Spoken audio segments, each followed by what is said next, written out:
I thought when I ended up going back to this topic, I would do a different writer's strike.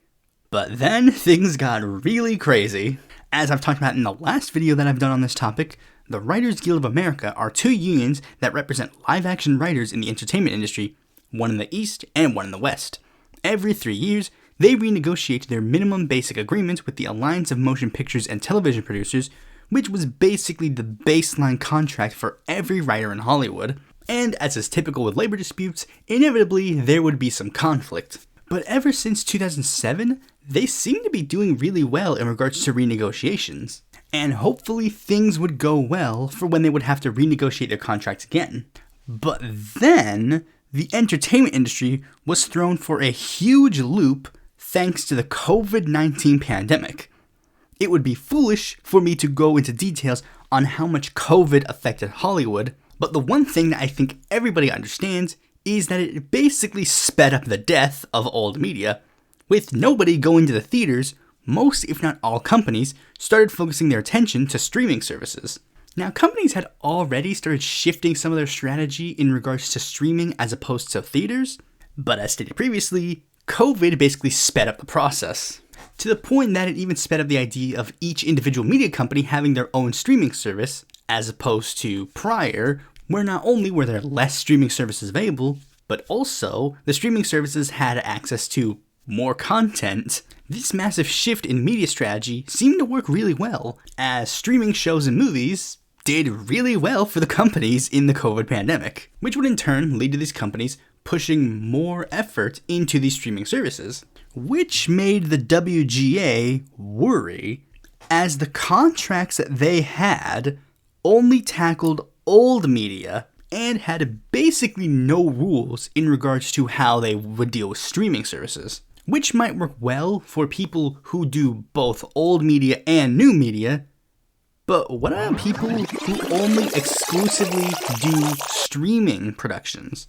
They would get significantly less pay than the people who worked on old media. Another thing that made the WGA worry was that during the pandemic, we saw the rise of artificial intelligence being used in the entertainment industry, particularly with the rise of ChatGPT, which could be used to write scripts in the future. So before the MBA was slated to expire, the WGA approached the AMPTP with a couple of simple demands.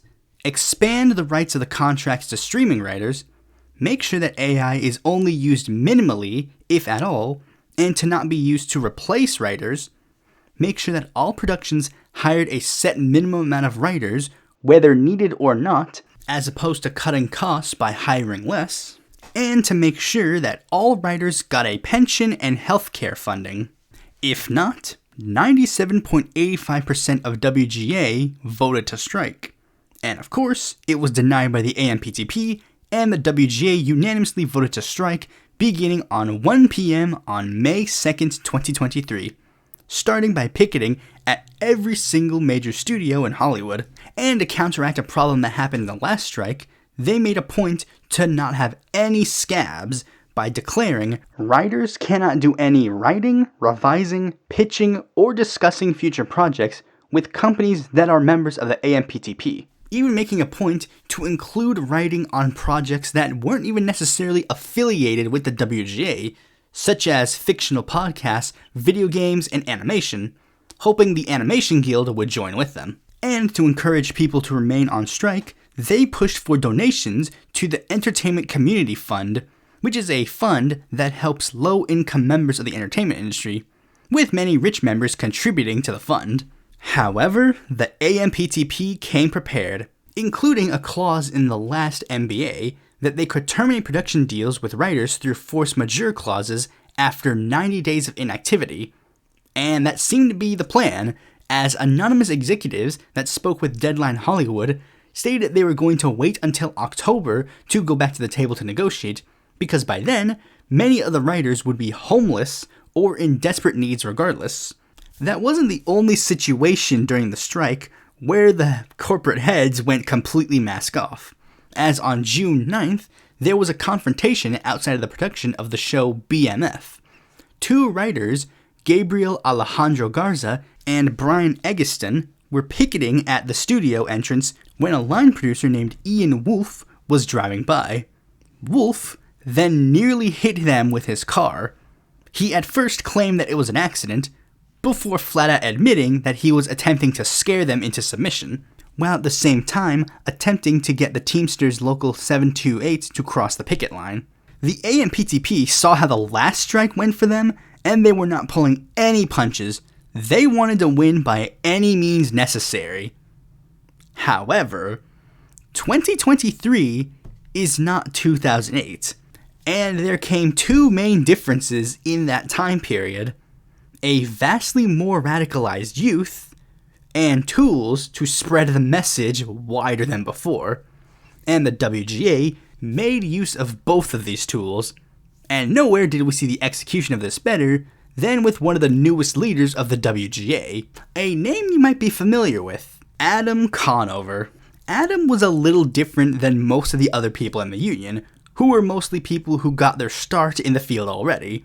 Meanwhile, Adam had actually come from new media, and not just new media, a media that was vastly removed from the Hollywood industry, starting off working for the online media group College Humor before transitioning into traditional media. And watching any of these things made you realize that he was not a fan of how the media industry was run up to this point, and he was not going to sit by and let the WGA be walked over. And since he knew how the internet worked, having already gained a pretty big following, Adam was able to spread this message far and wide, not only through his own social media presence, but also via things like BreadTube, most prominently Hassan Piker, who frequently invited Adam to speak on the efforts of the strike. And this helped make the strike grow, even to the point where the Screen Actors Guild decided to strike alongside the WGA due to similar concerns regarding AI. Similar to the last one, many politicians showed their support either by joining the line or just verbally, usually because they had elections coming up, but still notable nonetheless. And this strike continued for a bit, only being put off because of two natural disasters, with neither side's budging, it seems. That was until September. It seemed, by this point, some members in Hollywood were getting sick of the strike. And much like the last one, it was the talk show hosts, both Drew Barrymore and Bill Maher, just deciding to announce that they would resume filming regardless of the strike going on, despite the fact that both of them claimed to be supportive of it. However, it seemed that neither of these two needed to break the strike, because the day after they announced this, both sides would immediately head back to the table for renegotiations, and a deal would be struck on September 24th, with the strike itself ending on September 27th, putting an end to the 4-month and 25-day strike. Here is the deal that they reached. AI cannot create or alter literary content. It's not viewed as source material. Writers can opt to use AI, but it's not mandatory. Studios must inform writers if materials provided include AI. The WGA can challenge AI's use of writers' content based on agreement or law. Minimums increased 5% on ratification, 4% on 5/2/24, 3.5% on 5/2/25. Health and pension increase of 0.5% in second year. WGA can divert an additional 0.5% for health or pension. Writing teams enhanced contributions. Screenwriter terms improved. Guaranteed second step. Faster payments. Better rates for streaming features. Elevated foreign streaming residuals and viewership-based bonuses. High-budget programs get same comp as subscription streaming. Series and employment, weekly pay hike and staffing provisions. Options, exclusivity span, enhanced protections. Showrunner training, $250K a year. Now, one aspect you may want to know is, how was the entertainment industry itself affected? Much like the last strike, we had some delayed releases, some cancellations, but mostly a lot of production/filming haltings. The Batman Part 2, Community the movie, Fast and Furious 11, a How to Train Your Dragon live-action show were all put on halt. The final season of Stranger Things was put in a level of uncertainty due to delays they had in writing and filming. No guys, trust me, this guy's totally a high school freshman. But I think the studio that got hurt the most is the House of Mouse himself, Disney, with a total of 25 productions they were involved in being interrupted by the strike, Mostly Marvel productions, but some non-superhero things managed to sneak in, such as 4 Star Wars projects, a 3rd Tron movie, a Real Steel Disney Plus show, and a sequel to Freaky Friday. The most interesting superhero production tidbit that happened was in regards to Deadpool 3. You see, Ryan Reynolds was both a writer and an actor for all 3 films, and is well known for ad-libbing some lines here and there, which contributes to the natural feeling of the Deadpool character in the films. However, due to the aforementioned ban on writing, Ryan was not allowed to ad-lib, as that would count as a writer changing the script. So he had to film the script exactly as written until the production halted with the SAG strike. Now, a take that may or may not be hot is the fact that I don't see this as a thing that would hurt Disney. In fact, quite the opposite. I think this would actually be a benefit to Disney.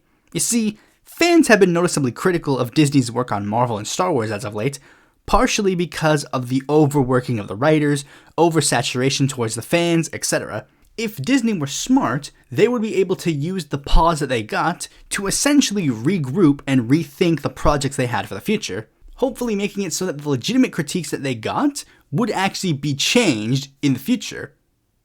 But realistically, we know that's not going to happen, so really this would just be a massive L for Disney, which is also good as well. Thanks for watching this video. Be sure to like, comment, share, subscribe, and click the bell to notify when a future video of mine comes out. And if you're interested in more content from me, you can go to my website, follow me on Twitter, join my Discord, or consider supporting me on Patreon.